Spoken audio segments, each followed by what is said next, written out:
And Richard Bestick joins me now live from London with more on this. Richard, what can we expect from the day ahead?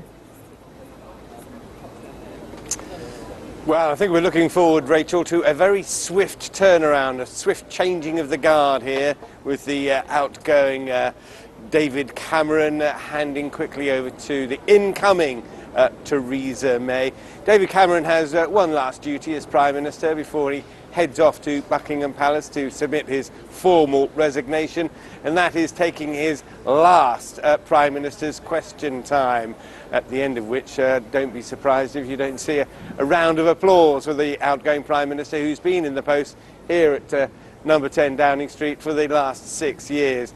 He then will take the short trip down to Buckingham Palace to formally say goodbye to the Queen and recommend Theresa May, and then she'll quickly follow him to get the Queen's endorsement before returning here to walk through the door now, or then, as she will be the Prime Minister of Great Britain, and that's had a calming effect on the markets, I can tell you, and also boosted sterling a little, that the turmoil surrounding Brexit at least now has a leader and something of a plan as well. She'll be meeting the staff at number 10 in her new role.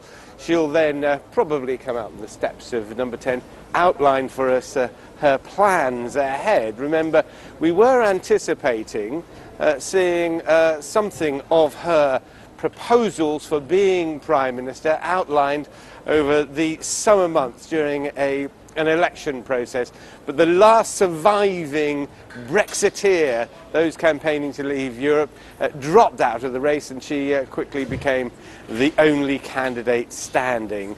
So she will then take the opportunity when she returns to outline her message before settling down to modelling the British government in her own image and quickly getting behind the desk and making a few phone calls and finding out if anybody wants a job alongside her at the cabinet table that she will from now on be chairing. And Richard, once it's all official, what kind of Prime Minister do we expect Theresa May to be?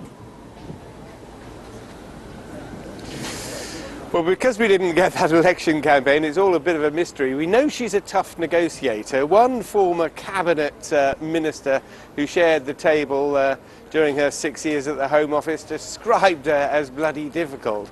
And she said, yep, I am. And the first person that's going to find out how difficult I am will be the European Commission President Jean-Claude Juncker. When she negotiates Britain's way out of the European Union.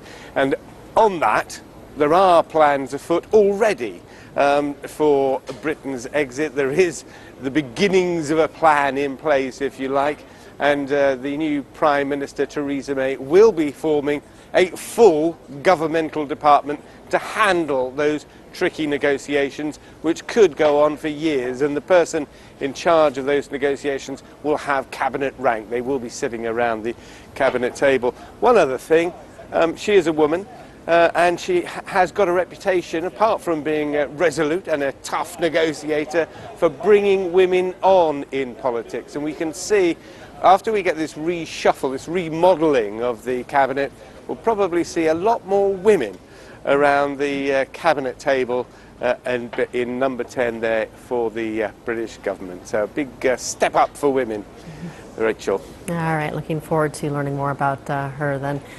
Richard Bestick live for us in London. Thank you.